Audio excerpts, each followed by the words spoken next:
어제는 개혁주의 윤리신학의 형태와 구조라는 제목으로 강의를 해주셨고, 오늘은 개혁주의 윤리신학의 성경적 배경으로 강의를 해 주실 것 같습니다. 그리고 오늘 통역으로 이렇게 섬겨주실 저희의 김영호 교수님, 오늘 통역으로 섬겨주시게 됐습니다. 두 분 올라오실 때 큰 박수로 환영해 주시면 감사하겠습니다.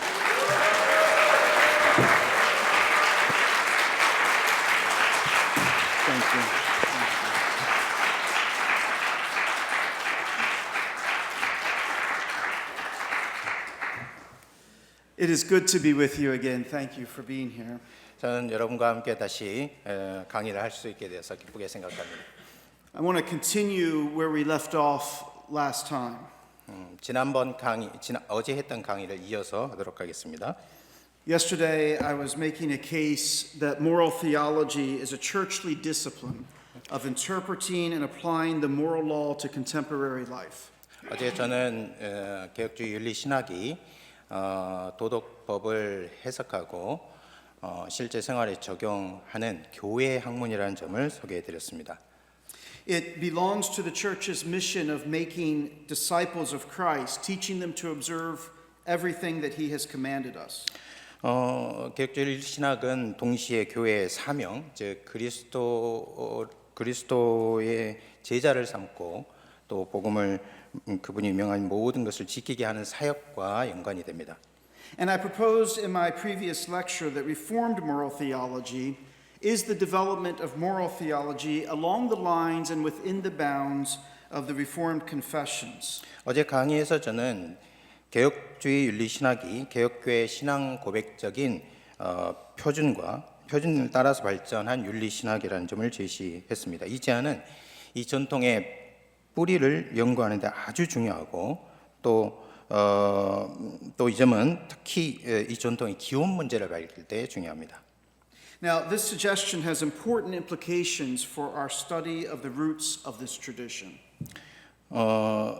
그래서 어떻게 이 개혁신학의 전통의 기원, 뿌리가 있는지 더욱 분명해질 것입니다. And those implications are particularly acute for the question of the tradition's origin.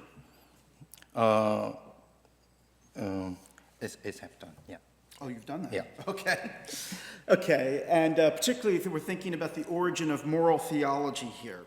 So in this lecture, I argue there is a distinctly theological tradition of studying morality within the church that predates the rise of philosophical ethics in the classical era. 이번 강의에서 저는 교회 안에서 윤리를 연구하는 명확한 신학 전통이 존재하고 그것이 서양 고전 시대 철학적 윤리학이 등장하기 이전부터 있었다고 논의할 것입니다. And that the practice of moral theology established at Sinai continues through redemptive history to the close of the canon. 또한 시내산에서 확립된 윤리 신학의 실천이 구속사를 따라서 계속 이어져서 캐논이 즉 정경이 완성될 때까지 지속되었음을 논할 것입니다.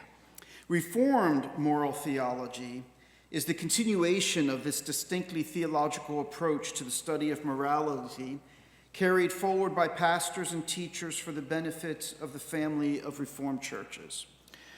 이러한 구속사적 조망의 근저에는 개혁주의 윤리 신학이 교회 안에서 목회자들과 교사들이 발전시킨 윤리 연구의 독특한 신학적 방식을 계승한다는 것을 나타냅니다. Now, human reflection on right conduct is as old as humanity. 올바른 행위에 대한 인간의 성찰은 인류의 역사만큼이나 오래되었습니다. According to the Westminster Confession, Adam and Eve had in Eden the law of God written in their hearts and power to fulfill it. 웨스트민스터 신앙 고백에 따르면 아담과 하와에게는 에덴에서 그들의 마음에 기록된 하나님의 법이 있었으며 그 법을 성취할 능력이 부여되었습니다. And yet, under a possibility of transgressing, being left to their own liberty, or the liberty of their own will, which was subject unto change. 그러나 그들은 변할 수 있는 자신의 의지의 자유에 따라서 행동하도록 허락되었습니다. 웨스트민스터 선언고백 4장 1절 2절입니다. The law written on their hearts was given to Adam as a covenant of works, by which God bound him and all his posterity to personal, entire, exact, and perpetual obedience. 그들의 마음에 기록된 법은 아담에게 행위 언약으로 주어졌고 하나님은 아담과 그의 모든 후손에게 인격적으로 완전히 정확하게 영속적으로 순종해야 할 의무를 부과하셨습니다. And God promised life upon the fulfilling and threatened death upon the breach of it, and endued him with power and ability to keep it. 이 율법을 성취할 경우 생명을 주기로 약속을 하셨고 깨트리는 경우에는 죽음을 당할 것이라고 경고하셨습니다. And this same moral law after Adam's fall continued to be a perfect rule of righteousness, and as such was delivered by God upon Mount Sinai in 10 commandments and written in 2 tables. 그리고 하나님은 아담에게 이 법을 지킬 수 있는 능력을 부여하셨는데 바로 이 도덕법은 아담이 타락한 후에도 여전히 의의 완전한 규칙이며 하나님은 이러한 법으로서 시내산에서 십계명을 주셨고 2 돌판에 기록하셨습니다. So the work of reflecting on the moral law and applying it to the concrete circumstances of life begins in Eden. 따라서 도덕법을 숙고하고 그것을 삶의 구체적인 정황에 적용하는 일은 에덴에서 시작되었다 할 수 있어요. Adam and Eve knew the moral law and had power to fulfill it and the responsibility of doing so. 아담과 하와는 도덕법을 알고 있었으며 이것을 지킬 수 있는 능력과 책임을 부여받았습니다. What is more, we can discern something of how Adam, or at least Eve, apparently interpreted and applied the positive command about the tree of knowledge in Eve's account to the serpent of what she had been told about it. 더욱이 우리는 아담이 어떻게 선악 지식수에 대한 긍정적인 명령을 생각하고 적용했는지 부분적으로나마 엿볼 수 있습니다. 이는 하와가 뱀에게 자신이 들은 바를 설명하는 과정에서 드러납니다. Adam, it seems, considered this command and what it entailed. 아담은 이 명령과 이 명령의 의미를 숙고한 것으로 보입니다. He took up, however informally, the task of reflecting on the divine revelation of God's preceptive will, interpreting and applying it to his immediate circumstances, and instructing others, in this case Eve, in the way of obedience. 아담은 비록 공적인 형태를 띠진 않지만은 평소 하나님의 교훈적 뜻에 대한 계시를 성찰하고 그것을 해석하고 자신의 상황에 직접 적용하며 다른 사람들, 이 경우에는 하와죠. 다른 사람에게 순종하는 길을 가르치는 역할을 맡았습니다. Eve did the same by the tree and, deceived by the serpent, concluded she and Adam ought to disobey God. 하와 또한 아담과 같이 선악 지식수 나무 곁에서 행했지만은 뱀의 속임수에 넘어갔고 하와는 아담과 함께 하나님께 불순종하기로 결정했습니다. Whatever the outcome in our conduct, moral reasoning is as unavoidable as willing and doing. 우리 행동에서 어떤 결과가 나오든 상관없이 도덕적으로 사고를 하는 것은 우리가 의지하고 행동하는 것만큼이나 피할 수가 없어요. Every moral agent is a moral thinker. 모든 도덕적 행위자는 또한 도덕적 사유자인 것입니다. Sometimes we use our practical reason to heed an adequately informed conscience. Sometimes we abuse it in an attempt to justify or excuse our own immorality and the immorality of others we favor.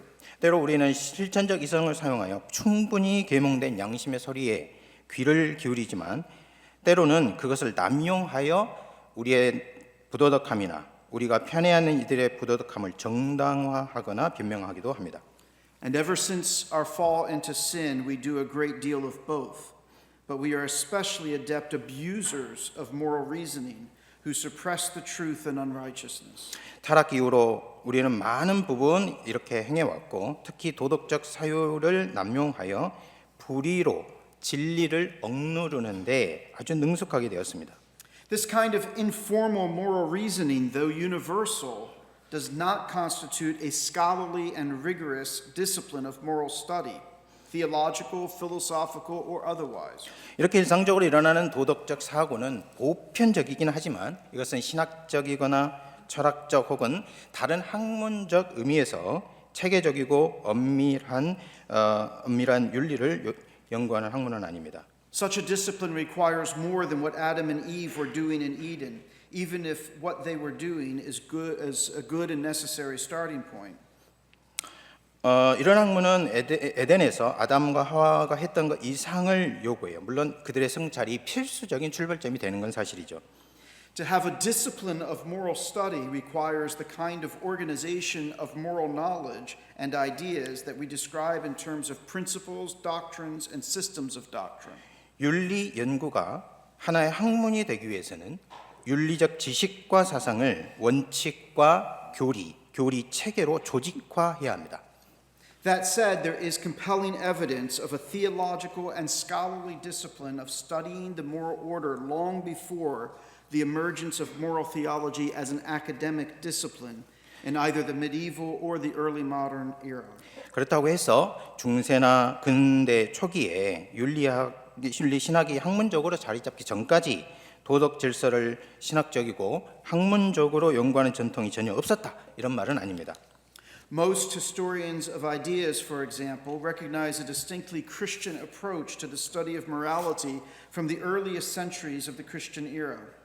오히려 근세나 중세 이전에 이미 그러한 학문이 존재했다는 강력한 증거가 있습니다. 예를 들면 사상을 연구하는 역사가들에 따르면 대부분 기독교 시대 초창기부터 윤리 연구에 대한 뚜렷한 기독교적 접근이 존재했음을 인정합니다. And the question before us here in this lecture is when and where did this Christian tradition of moral teaching originate? 그렇다면 우리가 여기서 해야 될 질문은 이것입니다. 이 윤리적 가르침에 대한 기독교적 전통이 언제, 어디서 시작되었는가 하는 겁니다. Philosophically oriented histories of ethics published in the West begin naturally enough with the writings of the classical Greek philosophers. 서양에서 출판된 철학적 윤리적 역사는 자연히 고전 철학자들의 저작에서 시작된다 할 수 있어요. Some surveys pay some attention to religious texts and include passages from the Old Testament. 일부 연구들은 종교적 텍스트에 더 많은 관심을 기울이고 구약 성경 구절을 포함하기도 합니다. Still, the general impression these works give is that while there is evidence of religious interest in questions of morality, ethics is properly regarded as a branch of philosophy and arises in classical Greece.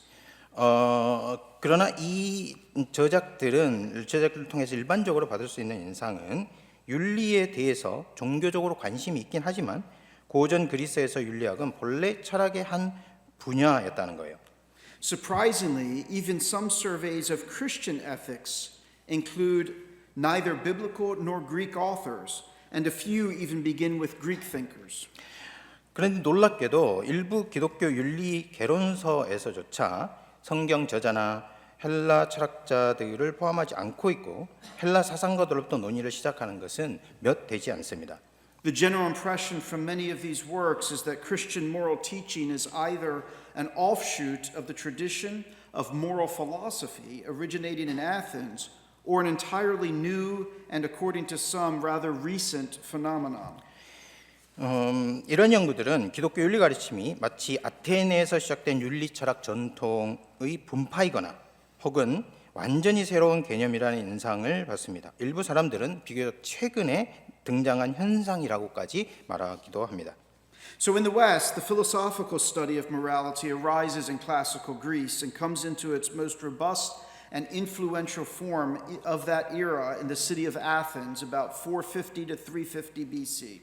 서구에서 윤리에 대한 철학적 연구는 고전 그리스에서 시작되었고 기원전 450년에서 350년경 아테네에서 가장 강력하고 영향력 있는 형태로 발전했다 했습니다. That's when the three most influential philosophers of that or arguably any other era in the West were active: Socrates, Plato, and Aristotle. 바로 이 시기에 당시뿐만 아니라 아마도 모든 시대를 통틀어 가장 영향력 있는 철학자 세 명이 활동했습니다. 소크라테스, 플라톤, 아리스토텔레스입니다. Now, both Socrates, who didn't write his thoughts down, and Plato, who wrote 20 dialogues by the time he was 40, advanced moral philosophy in important ways. 소크라테스는 자신의 생각을 글로 남기지 않았고 플라톤은 20개가 넘는 대화를 기록했습니다. 두 사람 모두 윤리 철학을 발전시켰고 나름대로 중요합니다. Aristotle, however, is the first to isolate and describe a distinct branch of philosophy concerned with human conduct. 하지만 이들보다 아리스토텔레스가 더 중요한데요. 아리스토텔레스는 최초로 인간의 행위를 다루는 독립적인 철학 분야를 구분하고 기술화했으며 그 범위와 그리고 방법을 명확히 규정했습니다. He specified both its scope and a method of study in Nicomachean Ethics, written around 350 BC, maybe a few years earlier. 아리스토텔레스는 기원전 350년경에 니코마코스 윤리학에서 이를 체계적으로 서술했습니다. Now, ethics, the term ethics in the plural, generally has a collective sense of a body of teachings about how humans ought to live and act in the world. 윤리학이란 말이 복수, ethics 이렇게 복수로 쓰이면 이 말은 일반적으로 인간이 세상에서 어떻게 살아가고 행동해야 하는지를 가르치는 교훈들의 집합 이런 뜻을 가집니다. This is how Aristotle uses it in the Nicomachean Ethics, which profoundly influenced and shaped Western philosophy and medieval and early modern development of law and theology, including moral theology. 아리스토텔레스 역시 니코마코스 윤리학에서 이러한 의미로 윤리학을 사용했고 이것은 서양 철학과 중세 그리고 근대 초기 법학과 신학, 특별히 윤리 신학의 발전에 깊은 영향을 미쳤습니다. So, in line with its philosophical origins, ethics is commonly defined in standard reference sources as a branch of philosophy. 따라서 철학적 기원에 따라서 윤리학은 일반적으로 철학의 한 분야로서 윤리를 연구하는 학문으로 정의됩니다. As a matter of course, therefore, historians trace the origins of the discipline of Western ethics to classical Athens. 자연스럽게 역사가들은 서양 윤리학이라는 학문 분야의 기원을 어디서 찾냐? 고대 아테네에서 찾습니다. Curiously, as already noted, many historians of Christian moral teaching do the same. Even some later Reformed authors do so. 흥미롭게도 앞서 언급한 것 같이 많은 기독교 윤리 가르침에 대한 역사 서술도 동일하게 생각하고 심지어 일부 후기 개혁주의 저자들도 그렇게 합니다. The idea that Christian ethics arises in Athens is standard among those who share the assumptions and accept the claims of historical criticism. 기독교 윤리학이 아테네에서 기원했다는 이런 생각은 성경에 대한 역사 비평적 전제를 공유하고 그 주장에 동의하는 사람들이 일반적으로 받아들이는 견해예요. This is in part because historical criticism espouses dates for the composition and canonization of Scripture so late that the final form of much of the biblical material hardly predates Socrates. 이것은 부분적으로 역사 비평이 성경의 조술과 정경화 시기를 매우 후대로 잡기 때문인데요.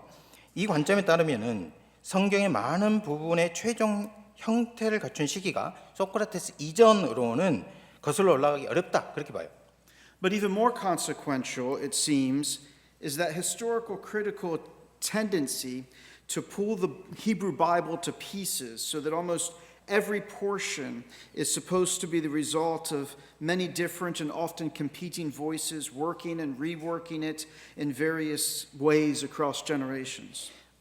더 중요한 것은 역사 비평이 히브리 성경을 조각조각 나누어서 거의 모든 부분이 서로 다른 또는 종종 상충하는 목소리로 여러 세대에 걸쳐서 계속 수정되고 개정되었다고 가정하는 경향이 있습니다.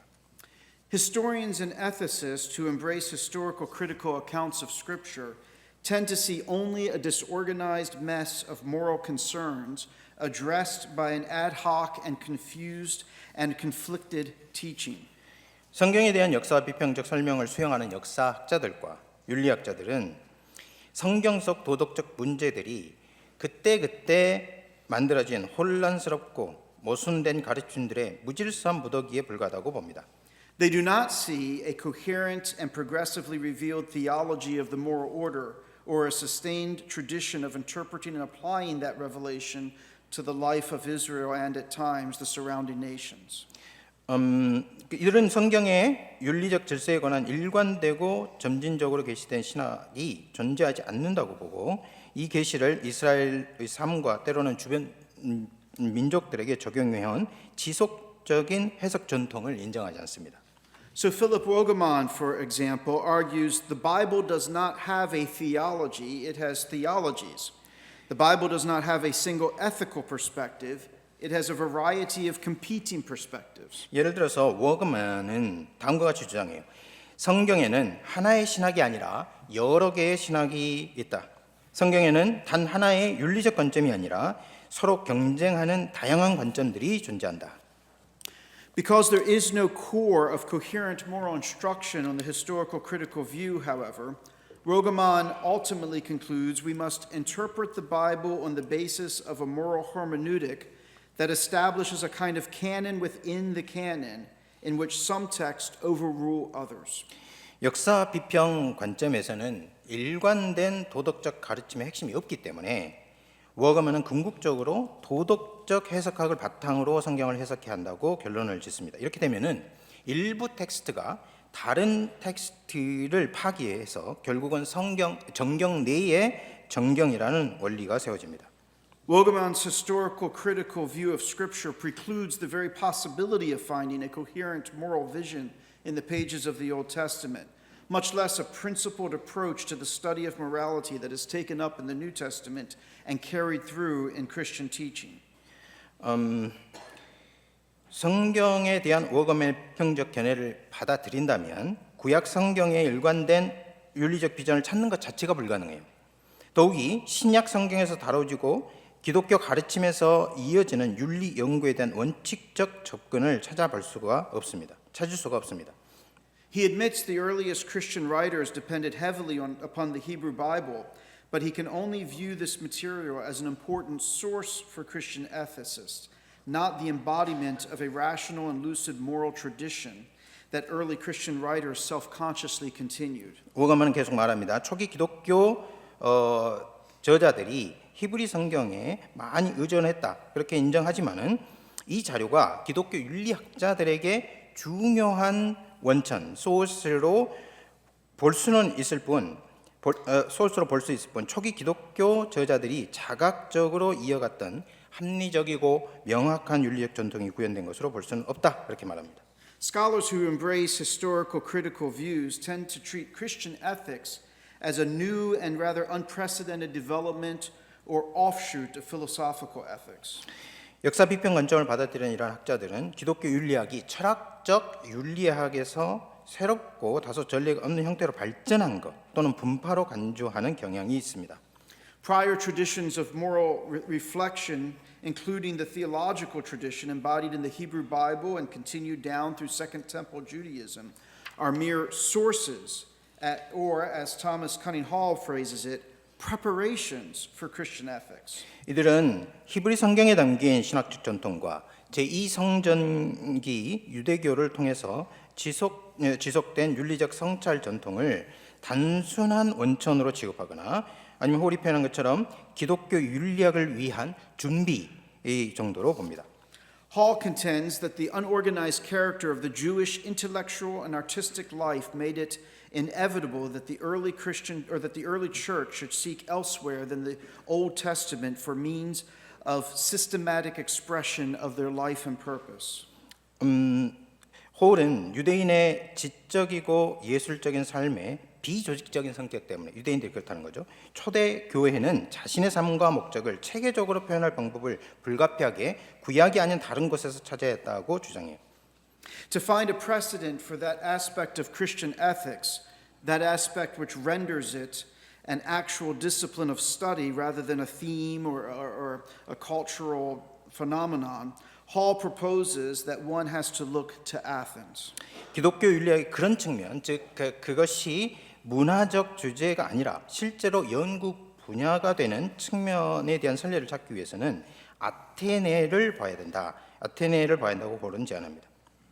The books of the Old Testament could supply content and inspiration for the apologetic preaching of the early church, but for the training in systematic and logical thinking, the early defenders of the faith had to look to the Greek and Roman schools, he contends.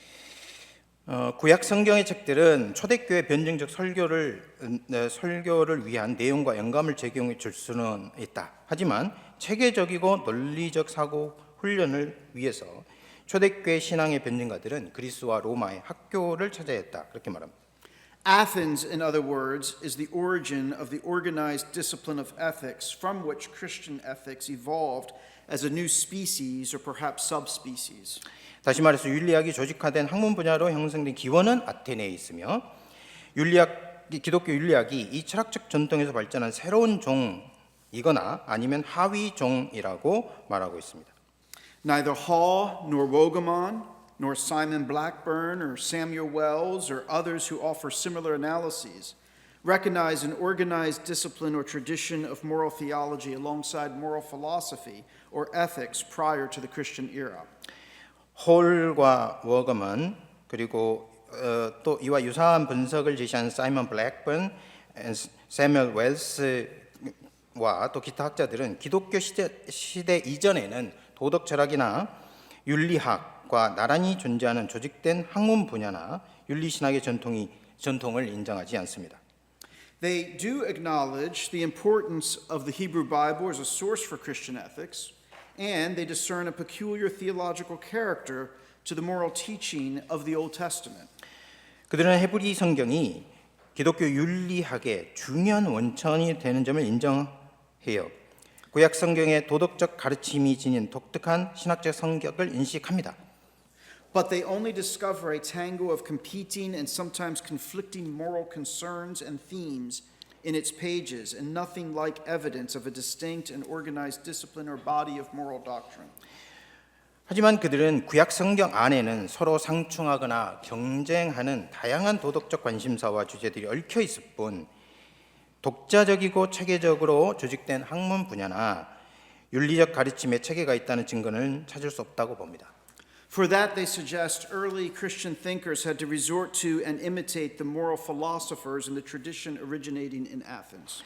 이에 대해서 그들은 초기 기독교 사상가들이 아테네에서 시작된 전통의 윤리 철학자들에게 의지하고 그들을 모방해야 했다고 주장합니다.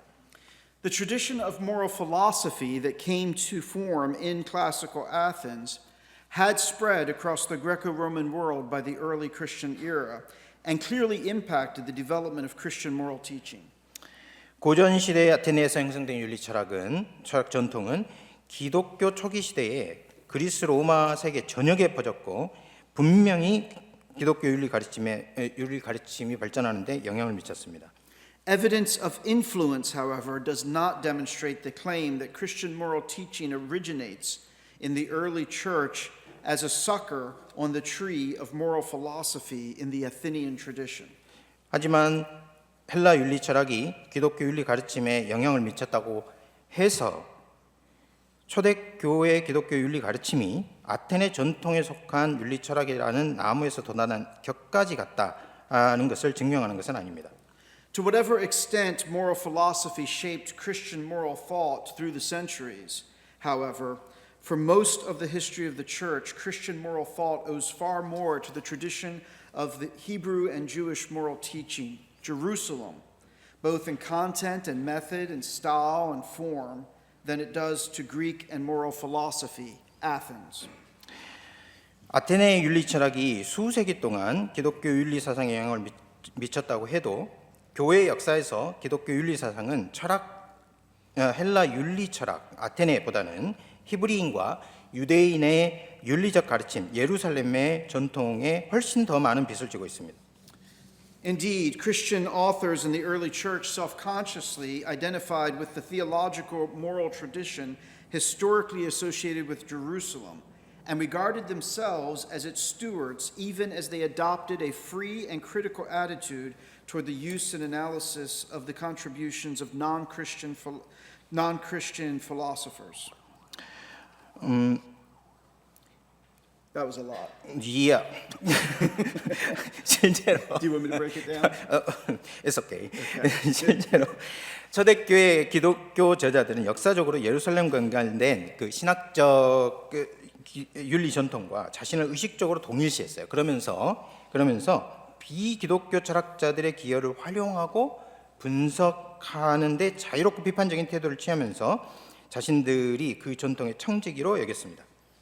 More than this, early Christians took up the task of defending the originality and priority of Hebrew moral theology over Greek moral philosophy as part of a broader apologetic and defense of Christian theology as a continuation of the religion revealed to Israel. 그러면서 비기독교적 철학자의 기억을 이제 활용하고 분석하는데 더 나아가서 초대교회 그리스도인들은 히브리 윤리 신학이 헬라 도덕 철학보다 독창적이고 우선적임을 옹호하는 역할을 맡고 그 일환으로 기독교 신학이 이스라엘에게 계시된 종교에 이어지는다는 점을 아주 널리 변증했습니다.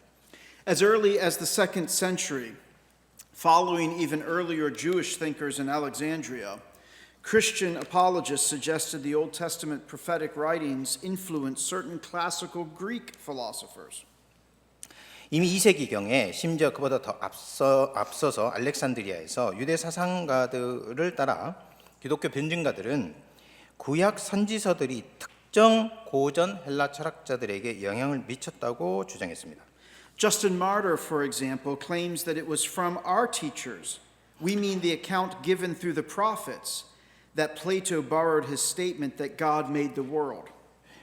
예를 들어서 순교자 유스티누스는 다음과 같이 주장합니다. 플라톤이 신이 세상을 창조했다고 말하는 것은 우리 스승들, 즉 예언자들을 통해서 전달된 가르침에서 빌려온 것이다. Referring to Plato's Timaeus, Justin concludes that it echoes the very words spoken through Moses, who was the first prophet and of greater antiquity than the Greek writers. 유스티누스는 플라톤의 티마이오스를 언급하며 플라톤 사상이 사실상 모세를 통해 전해진 말씀을 반영한 것이며 모세는 첫 번째 예언자로서 헬라 저자들보다 훨씬 더 오래된 존재라고 결론지었습니다. And Justin was not alone. 저스틴만 그런 주장하는 것이 아닙니다. Even non-Christian Greek philosopher and Plato scholar Numenius, an approximate contemporary of Justin, apparently asked, "What else is Plato than Moses speaking Attic Greek?" 당시 비기독교적 철학자인 플라톤 친구였던 네메니우스라는 사람이 있는데요. 이 사람은 유스티누스와 동시대 인물로 추정이 됩니다. 그런데 그 사람이 이렇게 물었습니다. 플라톤이란 결국 무엇인가? 고전 It's my turn. Yes, it is. 플라톤이란 결국 고전 헬라어로 말하는 모세가 아니냐? 이렇게 물었어요. This suggestion was repeated well into the early modern era by the likes of Hugo Grotius and Theophilus Gale. 이 제안은 휴고 그로티오스라든지 테오필러스 게일 같은 인물을 통해서 근대 초기까지 계속 반복되었습니다. That would be the late 17th century. 그것은 18세기 후반입니다.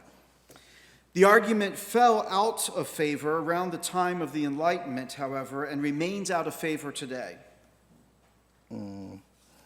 그래서 The argument that they were borrowing from. 그러나 이 주장은 계몽주의 시기에 인기를 잃었고 오늘날에도 여전히 인기를 끌지 못합니다. Though it's not impossible that classical Greek philosophers were aware of Hebrew thought, there is no evidence of familiarity, much less dependency, either in Plato's Timaeus or anywhere else in the classical corpus, including moral philosophy and law. 고대 철학자들이 히브리 사상을 알고 있었을 가능성을 배제할 수는 없지만 플라톤의 티마이오스나 윤리 철학 법 이것을 포함한 고전 저작들 어디에도 히브리 사상에 대한 친숙감을 나타내는 증거들을 찾을 수 없고 이 사상에 의존했다는 증거는 더욱더 없습니다. Nevertheless, Justin's argument clearly indicates that Christian apologists, as well as the Jewish thinkers they were reading and following on this point, saw the tradition originating in Athens as an alternative to the tradition associated with Jerusalem.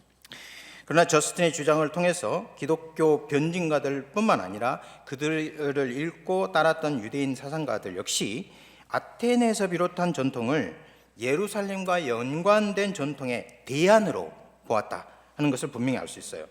Not only this, they viewed the Athenian tradition as a later development to the prophetic or theological tradition they self-consciously claimed as their own.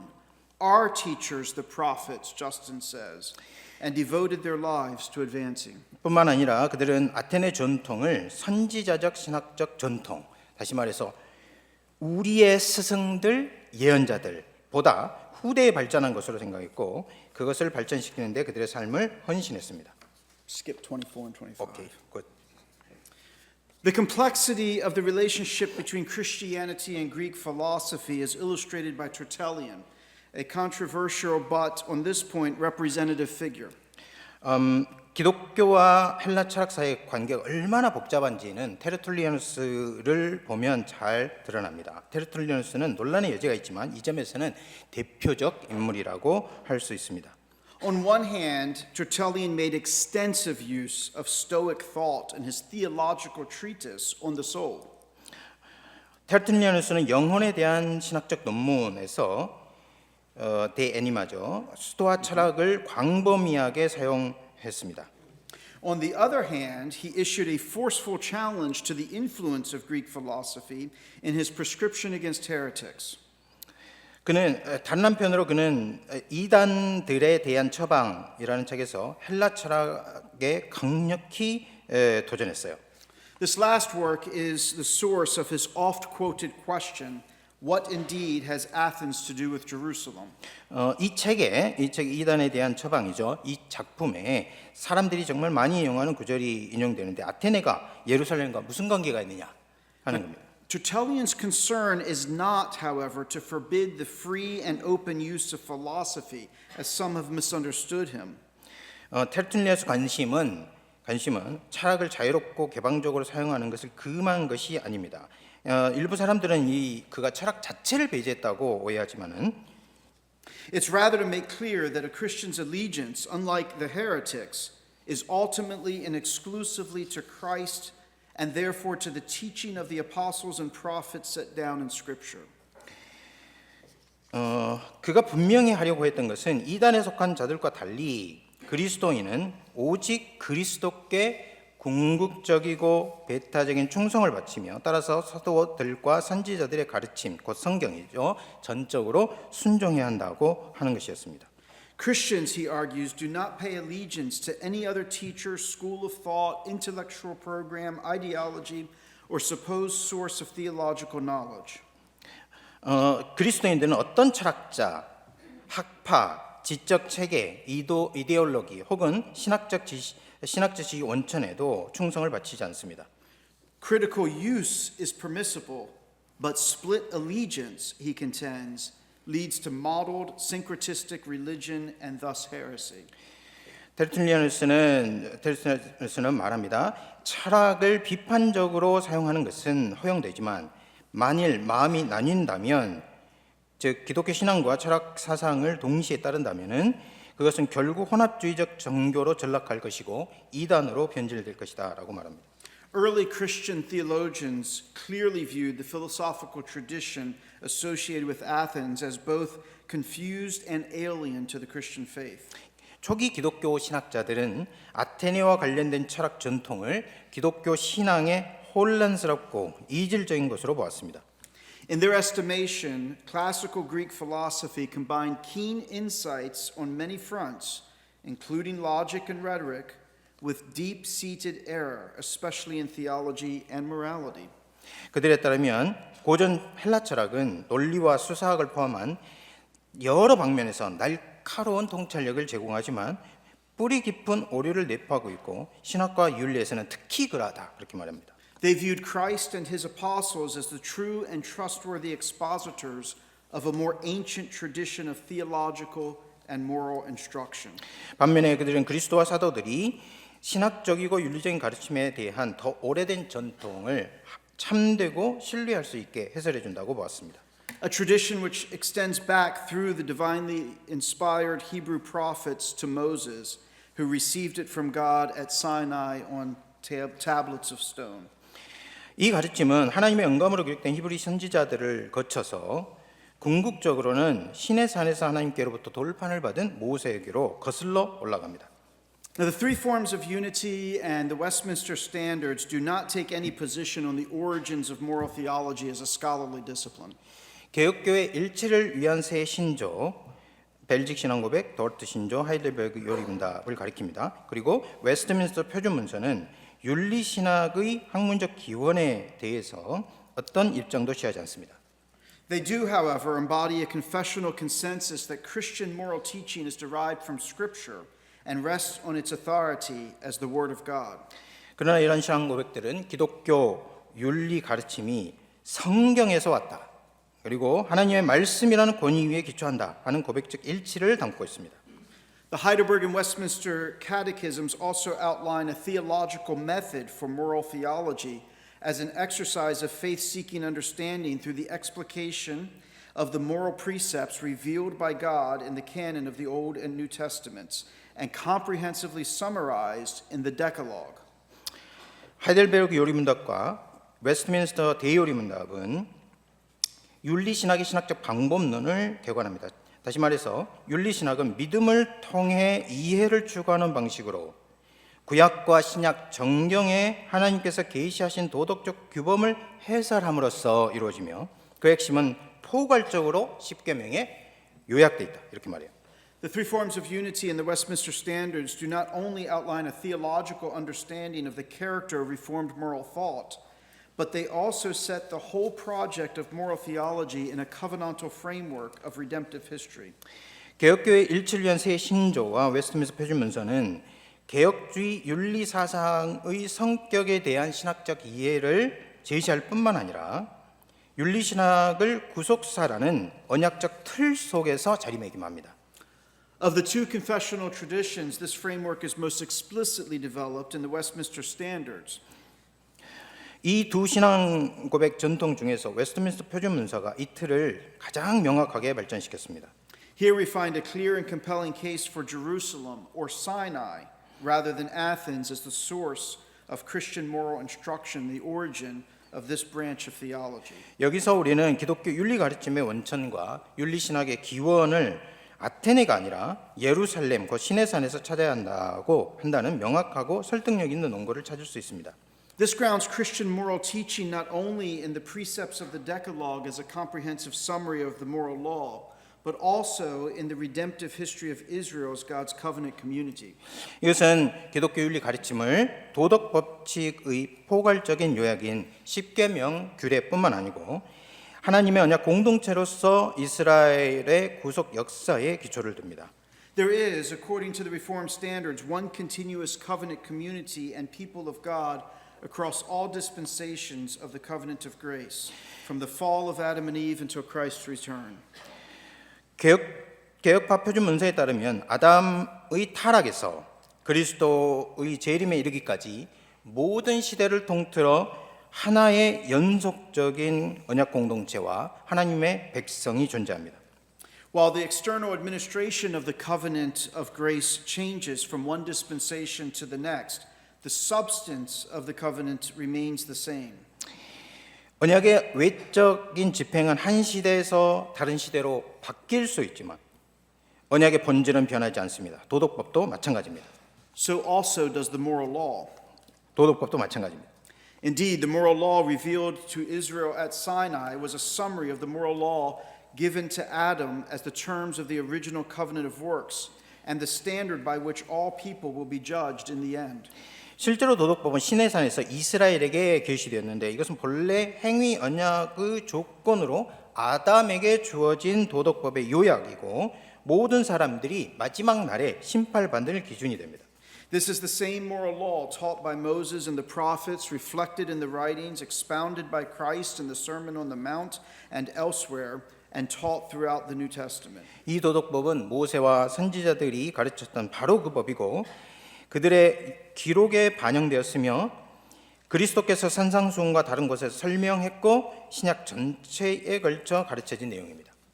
The significance of this point for the question before us is that if the church after the death and resurrection of Christ and outpouring of the Spirit at Pentecost is the fulfillment of what was promised to ancient Israel as a church under age, then we should expect a continuous tradition of moral theology from the giving of the law at Sinai through the ministry of the apostles and beyond.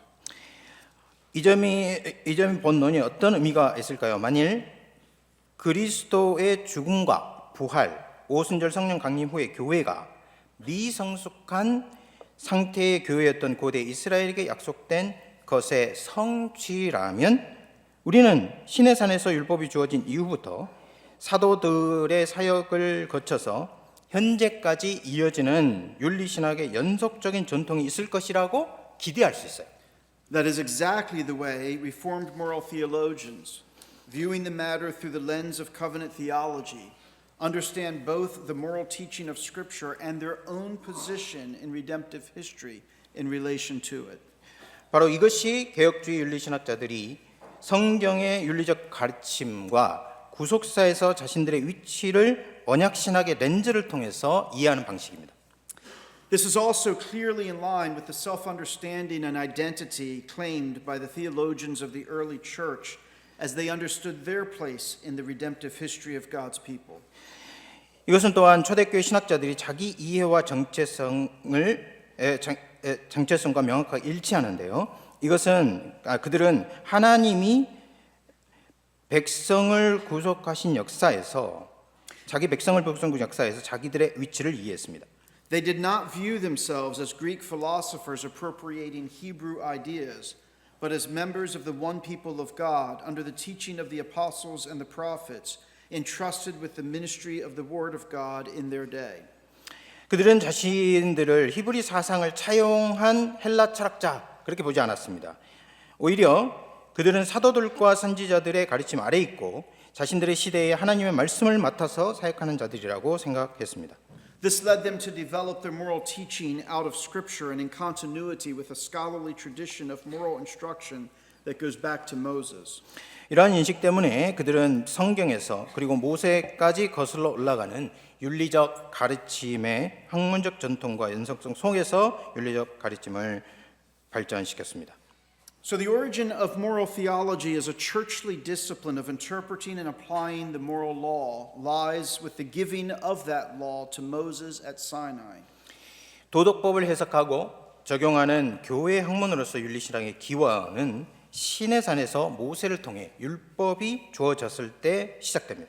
Westminster insists that the commands of the Decalogue were not new covenant or were not new content, but a summary of the same law originally given to Adam as a covenant of works.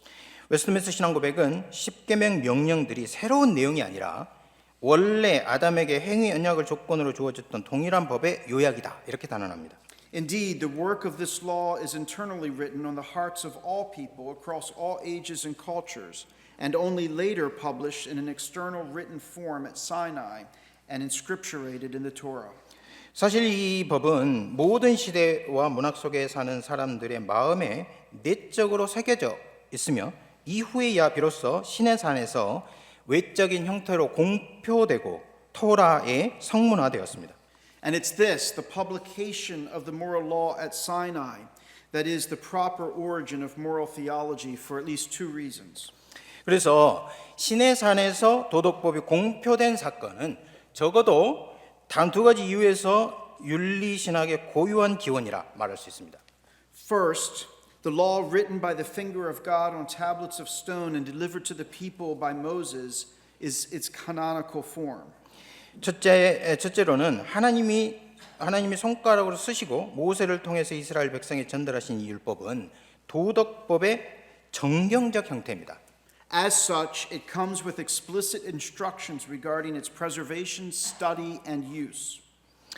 따라서 이 율법은 단순히 임시적인 효력을 지닌 일시적인 말씀이 아닙니다. This was not intended to be a purely occasional word of momentary force, but an abiding declaration of the will of God to be studied, taught, and obeyed by each generation of God's people to come. 그래서 이것은 일시적인 말씀이 아니라 하나님의 뜻을 지속적으로 선언하는 말씀으로서 오고 오는 세대에 하나님의 백성들이 연구하고 가르치고 순종해야 하는 것입니다. Second, within the Mosaic administration of the Decalogue functioned as an important component of the founding constitutional documents of ancient Israel.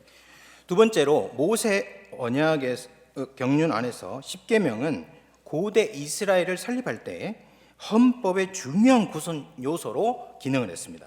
God therefore entrusted the ongoing ministry of this word, its close study, interpretation, and application to a body of canonically and constitutionally designated officials such as judges and priests. 하나님께서는 이 율법에 대한 지속적인 사역, 즉 이 율법을 연구하고 해석하고 적용하는 사역을 재판관들 그리고 제사장들과 같은 정경적이고 헌법적으로 지정된 직분자들에게 위임하셨어요. He also gave those charged with the task of interpreting and applying the law a body of case law, supporting the apodictic declarations of the Decalogue to guide them in their work. 뿐만 아니라 하나님은 이 율법을 해석하고 적용하는 임무를 맡은 자들에게 십계명의 명제적 선언들을 뒷받침하는 사례법을 주심으로써 그들이 자신들의 직무를 행할 때 이것을 바르게 적용할 수 있도록 하셨습니다. The point here is that the giving of the moral law at Sinai, when viewed in proper canonical and covenantal framework, was intended to establish a discipline of moral theology in Israel as a church and state. 여기서 중요한 점은 이것입니다. 시내 산에서 도덕법을 주신 사건, 이 사건은 정경적이고 언약적인 틀에서 볼 때 교회이자 국가인 이스라엘 안에 윤리신학의 학문적 체계를 확립하기 위한 것이었습니다. This marks the beginning of a self-conscious tradition of moral theology, the churchly discipline of interpreting and applying the moral law to contemporary life. 이것은 윤리신학의 자의식적 전통이 시작된 것을 의미합니다. 다시 말해서 도덕법을 해석하고 현대적 생활에 적용하는 교회적 학문이 시작된 겁니다. This tradition is first a scholarly tradition within the church and its courts, and only later an academic discipline in the modern sense. 이 전통은 우선 교회와 그 벽정에서 학문적 규율로 형성이 됐고 이후에야 현대적 의미의 쌍문 본가로 자리 잡게 되었습니다. It is, however, no less rigorous and demanding for that. 그러나 그렇다고 해서 그 학문적인 엄격성과 수준이 결코 낮은 것이 아니었습니다. This discipline continues in the church and the schools that serve the church down through the following generations and up to this present moment. 이 학문적 전통은 교회와 교회를 섬기는 학교들 안에서 이후 세대를 걸쳐서 오늘날까지 이어지고 있습니다.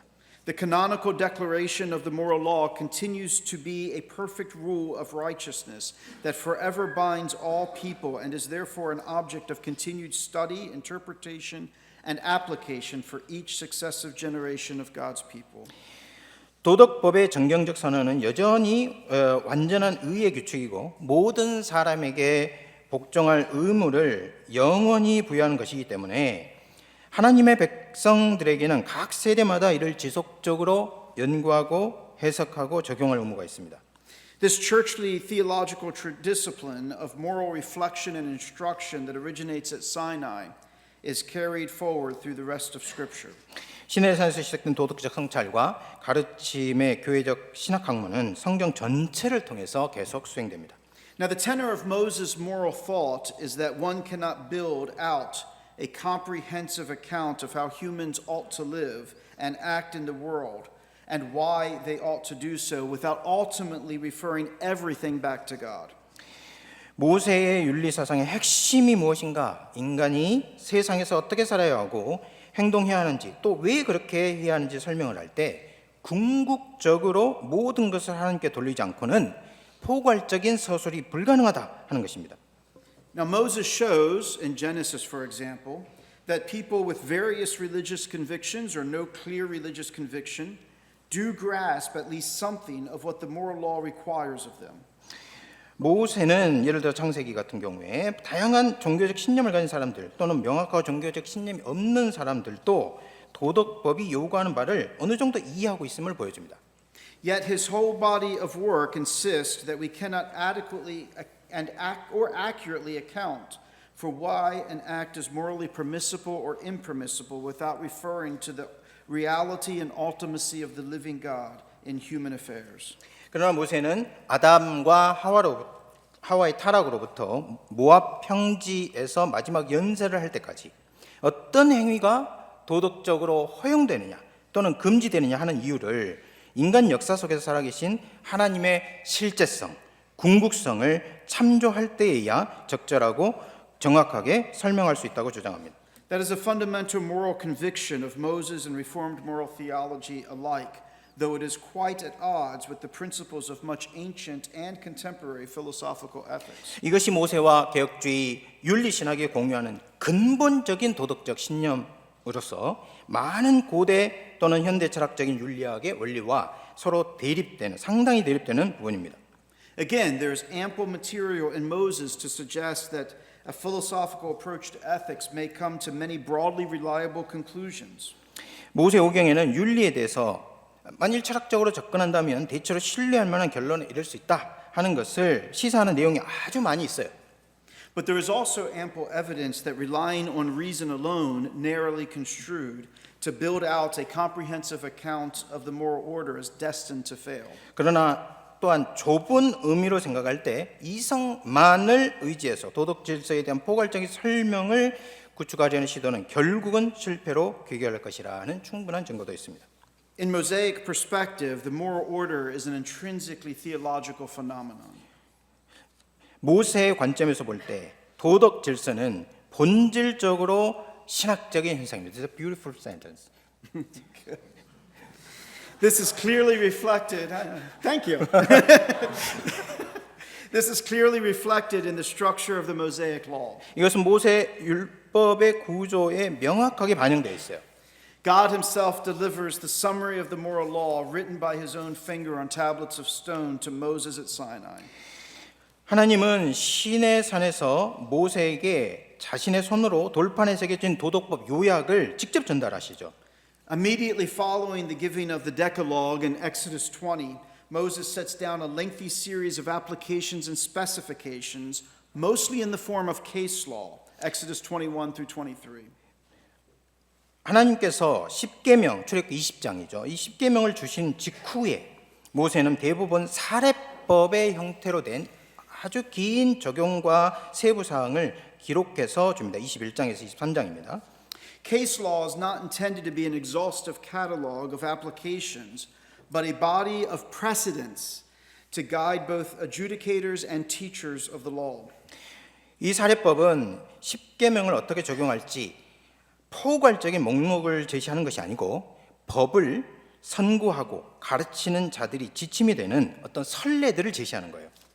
The very structure of Exodus 20 through 23, perhaps the first edition of the canon of Scripture, anticipates and goes some way toward instituting a continuing scholarly discipline of moral and legal and liturgical reflection on the moral law by God's covenant people. 따라서 출애굽기 20장에서 23장 구조 자체가 하나님의 언약 백성이 도덕법을 학문적이고 법적이며 예전적인 성찰을 지속하는 규율을 예견하고 있고 어떤 점에서 제도화하는 방향으로 나아가고 있습니다. Exodus 20 verses 22 through 20 Exodus 20 beginning at verse 22 and running through the end of 23 can be correlated with some satisfaction to the precepts of the Decalogue. 출애굽기 20장 22절에서 23장 33절은 10계명 규율들과 어느 정도 상응하는 관계에 있습니다. Moses describes the content of the book of the covenant, as it's called, as words and judgments. 모세는 언약서의 내용을 말씀, words, 율례, judgment라고 묘사합니다. Words is a clear reference to the 10 words of the Decalogue, and judgments is a clear reference to the judgments recorded in 21 through 23. 말씀이라는 것은 분명히 10계명 10개의 말씀들을 가리키고 율례는 출애굽기 21장 1절에서 23장 33절에 기록된 율례들을 가리킵니다.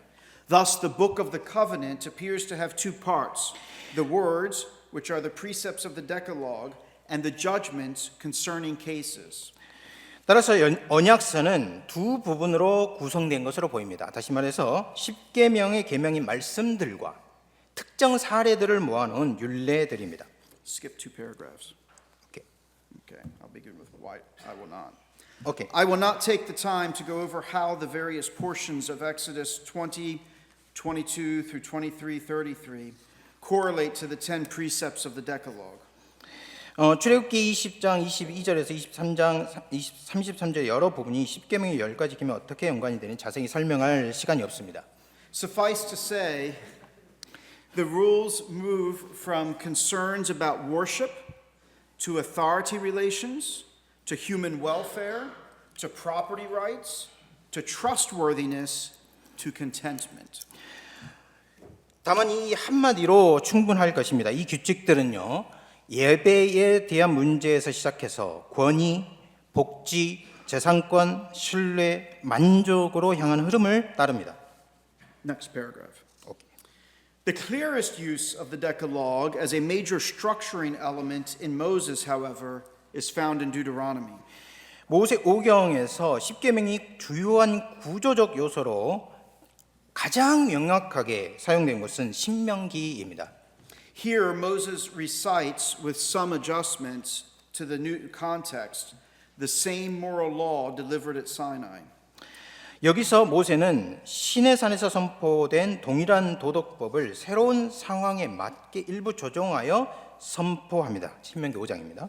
And then he elaborates and applies it to the people of Israel in view of their settling Canaan. 그리고 가나안 정착을 앞둔 이스라엘 백성들에게 이를 더욱 구체적으로 설명하고 적용을 합니다. 6장에서 26장입니다. The decalogical structure of Deuteronomy 6 through 26 is clear and exemplifies at least 3 points. 신명기 6장에서 26장의 10계명 구조는 아주 명확하고 최소한 3가지 중요한 점을 보여준다 할 수 있어요. First, the continuing role of the Decalogue, or that the Decalogue was to have in the life of God's people. 첫 번째는 10계명이 하나님의 백성의 삶에서 계속해서 중요한 역할을 한다 하는 것입니다.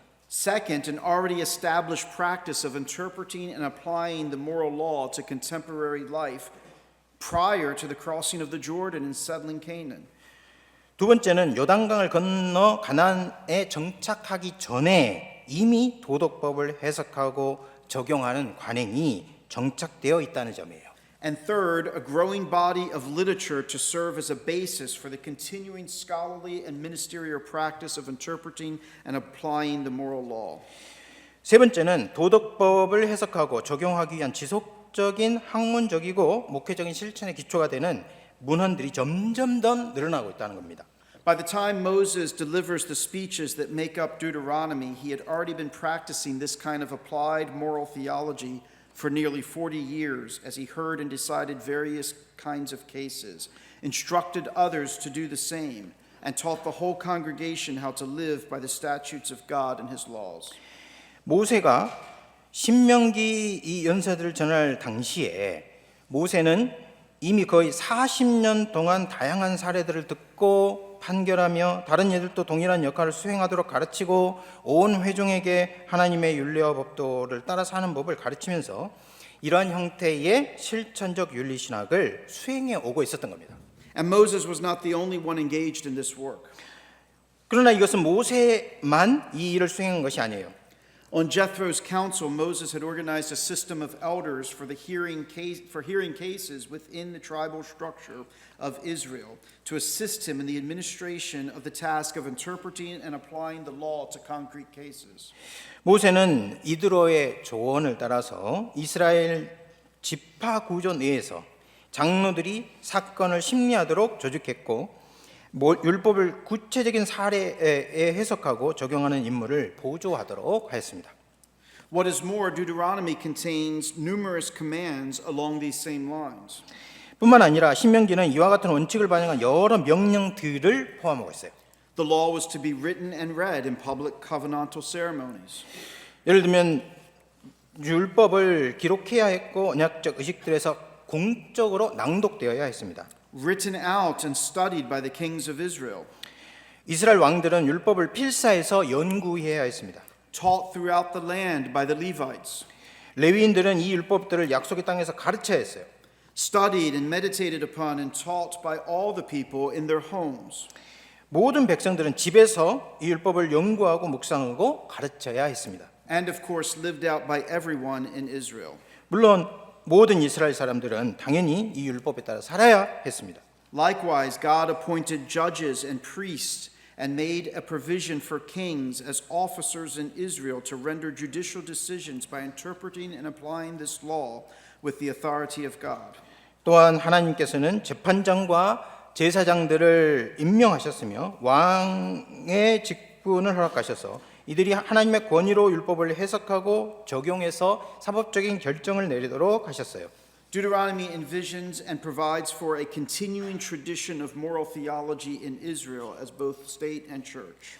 신명기는 이스라엘이 국가이자 교회로서 지속적인 윤리신학 전통을 유지해야 하는 것을 구상하고 이를 위한 규정들을 제공하고 있다 볼 수 있습니다. Now, the Mosaic legislation includes positive orders of worship and government that do not strictly belong to the moral law, but the external administration of the covenant community.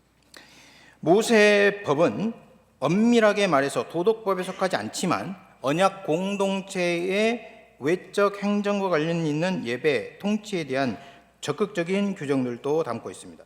And the Decalogue itself is given and recorded in the context of a new administration of the covenant of grace for the visible church. 십계명 자체도 언약의 새로운 시행의 맥락에서 주어지고 기록되었으며 이러한 시행에는 하나님의 백성에 대한 윤리적 가르침 이상의 목적을 갖고 있어요. And that administration is about much more than just moral instruction, the moral instruction of God's people. 네, 이러한 시행에는 하나님의 백성에 대한 윤리적 가르침 이상의 목적이 있었습니다.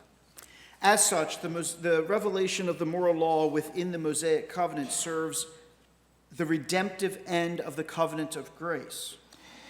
모세 언약 내에서 도덕법이 제시된 건 자체로 은혜 언약의 구속적 목적을 수행하는 역할을 했습니다.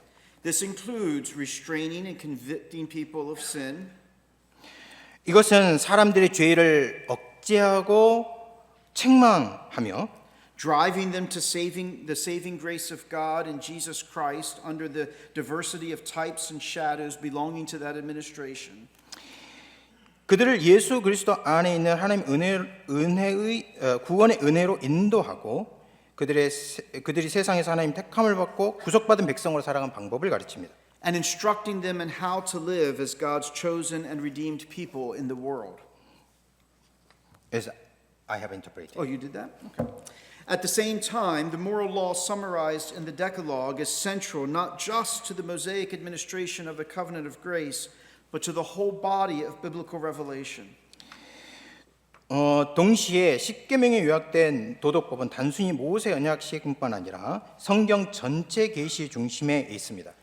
As such, the theological tradition of interpreting and applying God's moral law established by the Torah and already evident within its pages becomes a central theological task for every subsequent generation under both the old and new administrations of the covenant of grace.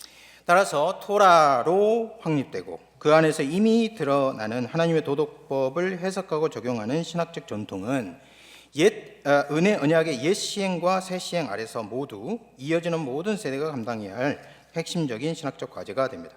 So although the Mosaic law establishes much more than just a scholarly discipline of moral reflection in Israel, it also establishes nothing less than this. 그러므로 모세 율법이 단순한 도덕적 성찰의 학문적 규율 이상을 수립하지만 또한 결코 그 이하의 것을 수립하는 것도 아닙니다. Now, there's much more to say than what we have said. 아주 해야 될 말이 많이 있지만 we could continue our survey through redemptive history, through the former and latter prophets, the writings, and into the New Testament. 우리는 구약 전 선지서, 후 선지서, 그리고 성문서, 신약을 통한 구속 역사에 대한 조사를 계속 할 수 있습니다. After all, it's Jesus Christ himself who says that the whole of the law and the prophets hangs on the two greatest commandments, which are themselves a summary of the Decalogue. 예수님께서 말씀하시기를 모든 율법과 선지자는 십계명에 요약된 그것에 딱 걸린다라고 이제 이야기했습니다. And Augustine makes clear, and I think he's right, that it's not only the law and the prophets, but we can add the apostles as well.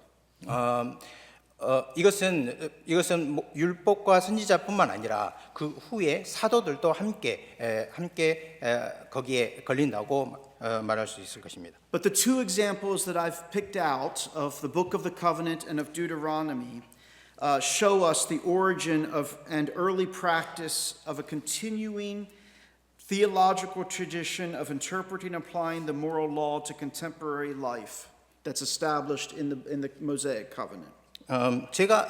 그런데 이제 제가 두 개, 그러니까 출애굽기와 신명기를 선택한 이유는 도덕법을 해석하고 현대에 적용하는 이런 신학적 전통이 어떻게 초기에 실현됐는지, 어떻게 지속되었는지 기원을 보여드리기 위해서였습니다. And it goes some way towards showing not only a prior independent origin for the discipline of moral theology, but also that there is, contrary to the conclusion of many historical critics, a unified core of moral instruction in Scripture.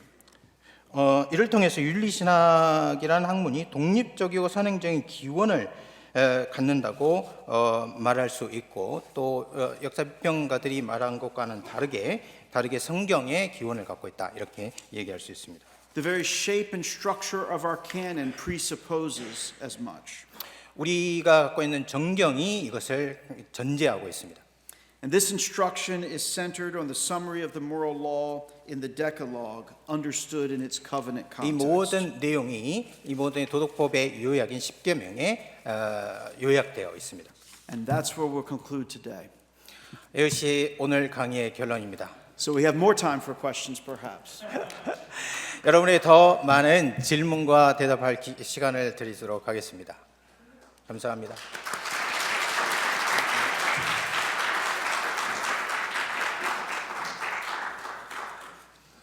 Questions? Do you have 질문 있으면 해주시죠.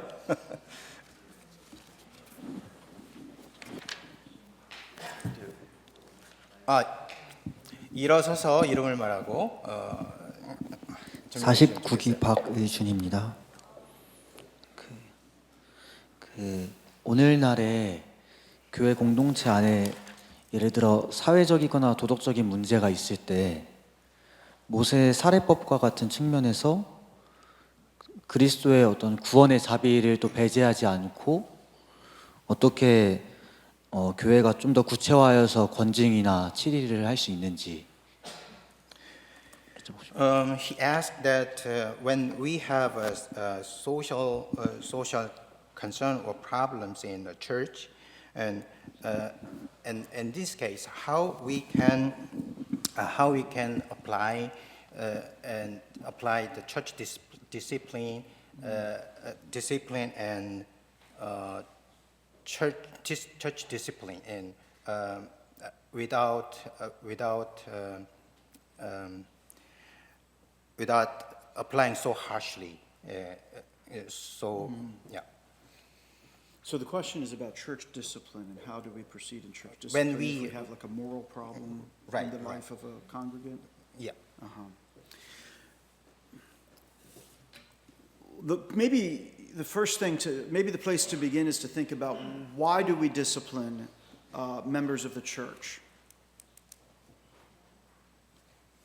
You want to translate that much? Once again. Yeah, so maybe the place to begin is to think about why do we discipline members of the church? 먼저 우리가 생각해야 하는 건 왜 우리가 교인들을 치리해야 하는가 하는 것입니다.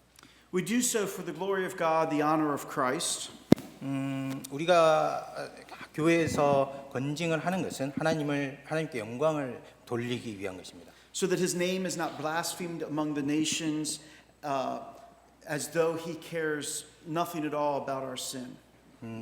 그것은 어떤 사람의 죄를 지적하고 그것을 드러내기 위한 것이 아닙니다. As though the gospel were a license for us to go out and sin. 우리가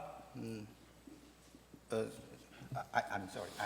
Yeah. So we discipline to honor the name of Christ in the world so that the world will understand that the gospel is not just a license for sin. 오케이, 야.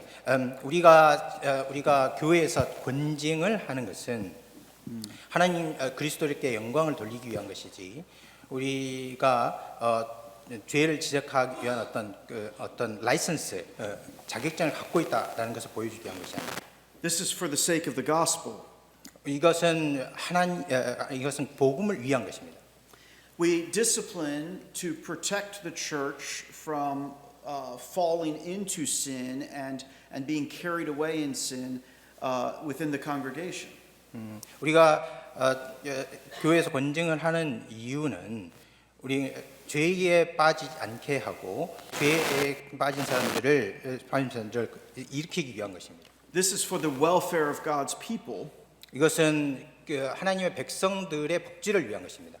Because the way to glorify God and to enjoy Him is to walk with Him humbly in obedience through faith.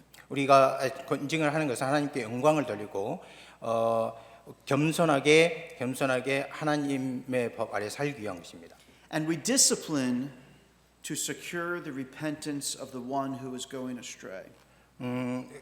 우리가 권징하는데 이 길을 갈 수 있도록 돕는 것입니다. Convinced that the gospel is the power of God unto salvation to everyone who believes. 우리는 하나님의 복음이 모든 사람에게 구원을 줄 수 있다는 것을 확신해야 합니다. We do not discipline to punish. 우리는 벌을 주기 위해서 형벌을 가하기 위해서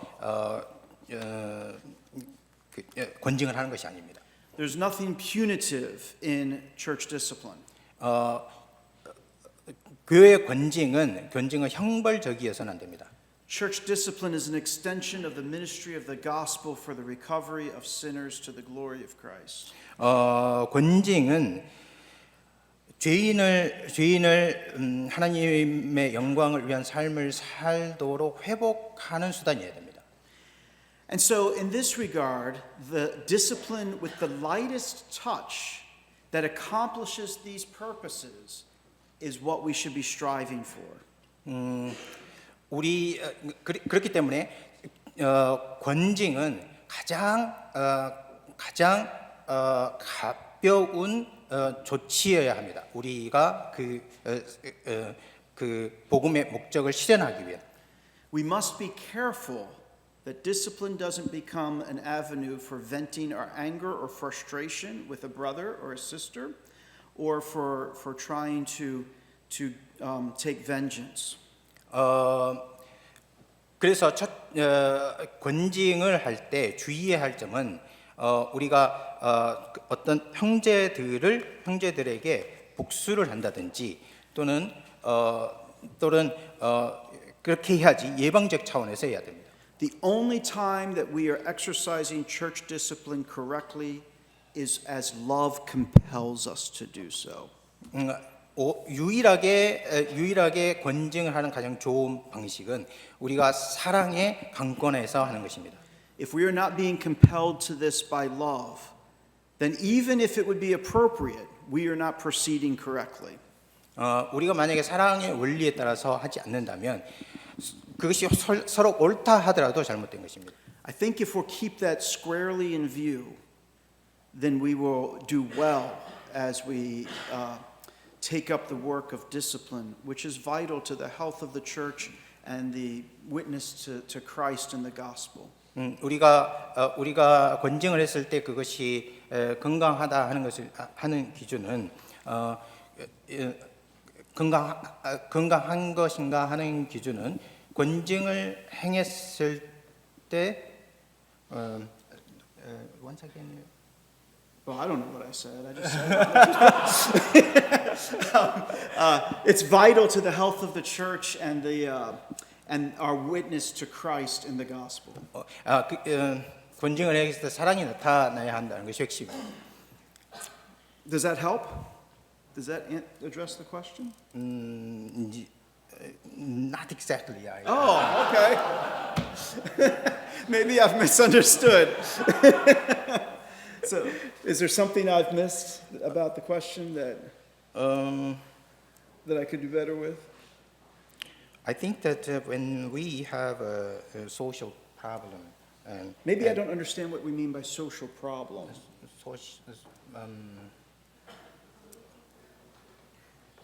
Or maybe I do. Go ahead. Go ahead. Social problem. Okay, so it's Could you good. give me an example of a social problem? I don't know that. I don't know. He is not that. What's this? Adulterous. Social problem is adultery or Adultery? seven- Okay, okay, then that's the kind of thing I was thinking about. Is So, it- yeah. okay. So what did I miss about the question? What am I missing here? Okay, we're good? Okay, okay, good. All right. Well, any other questions? There we go. 네, 저는 49기 권영찬이라고 합니다.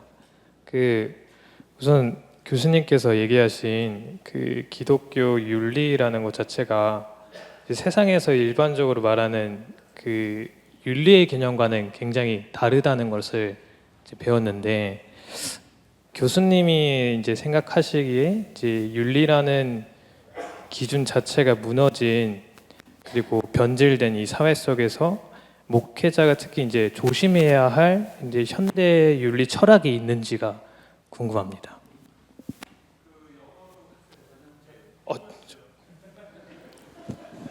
Okay. He went to question in English. Okay. Oh, okay. Yeah, I'm from Kelvin University. Okay. And thank you for your lecture. I understand that the Christian moral theology is really different with the morality that the world is saying. The morality, the definition by itself, we think just good behaviors about morality. But what do you think about the contemporary moral philosophy that we need to be careful in Christian?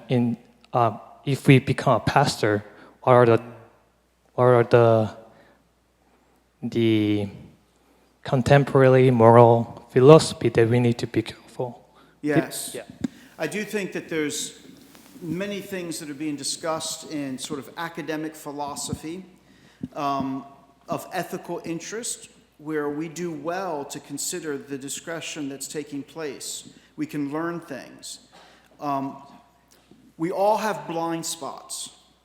But the thing about blind spots is that we can't detect our own blind spots because they're blind spots. 우리는 세상에 여러 윤리 여러 논의해야 될 영역이 있지만 아직도 어두운 영역이 많이 있습니다. So what do we do to try to discover our blind spots? Well, you read people who lived in other ages, people who live in other cultures, and people who are in your own culture who disagree with you. 이 어두운 영역을 발견하기 위해서는 우선 우리가 다른 시대와 다른 문화에서 어떤 그 어두운 영역이 있었는지를 읽을 필요가 있습니다. But as you do so, you need to be reading with a critical eye. 우리가 이것을 할 때 굉장히 비평적인 눈으로 읽어야 됩니다. You need to be taking everything and assessing it in light of Scripture. Assassinate to kill. You need to take everything that you're reading and measure that back against the standard of Scripture. 오케이. 이렇게 할 때 평가하는 어떻게 평가할지가 굉장히 중요해요. But to do that well, you first need to listen and understand what's being said. 그러면 먼저 그것을 평가하기 전에 잘 듣는 것이 중요합니다. And so we listen, we understand, and then we bring Scripture to bear to critique it. 우선 듣고 그리고 이해해서 성경을 가져와서 함께 그 성경의 증거를 들어야 됩니다. As we do this, we will find ourselves convicted at times. 만일 우리가 이렇게 한다면 때때로 우리가 정죄받는 것을 알게 될 것입니다. Or discover in the opposing point of view one of our own blind spots, and then as we bring Scripture to bear, we will be convinced that they're right and I've been wrong. 그래서 그 어두운 영역을 볼 때 이 어두운 영역이 나를 정죄하고 또 성경에서 빛을 비췄을 때 그들이 옳고 내가 잘못됐다는 것을 발견할 때가 있을 겁니다. But we must be clear that Scripture alone is our supreme authority. 우리는 반드시 확신해야 됩니다. 오로지 성경만이 최고의 권위입니다. It's not that person who's convicting us. It's only so far as that person becomes the spark that helps us to see ourselves and our own sin in light of the Word of God. 이 사람이 우리를 정죄하는 것을 보는 것 그리고 성경의 빛으로 비추는 것 이것을 비교해야 합니다. And so the conversation that's been going on down through the generations between moral theology and moral philosophy should continue. 그래서 각 시대를 걸쳐서 이렇게 도덕 철학과 도덕 윤리가 대화하는 것이 계속되고 있습니다. The relationship between the two sometimes is very harmonious and close, and sometimes far apart and antagonistic. 어떤 때는 굉장히 조화롭고 어울리지만 어떤 때는 굉장히 적대적인 경우가 있습니다. But there is great value in it continuing on whatever terms it's happening. 어떤 일이 일어나든가 계속해서 이것을 지속하는 것이 의미가 있습니다. There's so much more that I could say about that, but I'm going to leave that right there. I hope that addresses the question. 더 많은 할 얘기가 있지만 여기서 넘겨두도록 하겠습니다. I'm not sure what our time is. We might be out or we might have a few minutes. I don't know. It's good. Okay.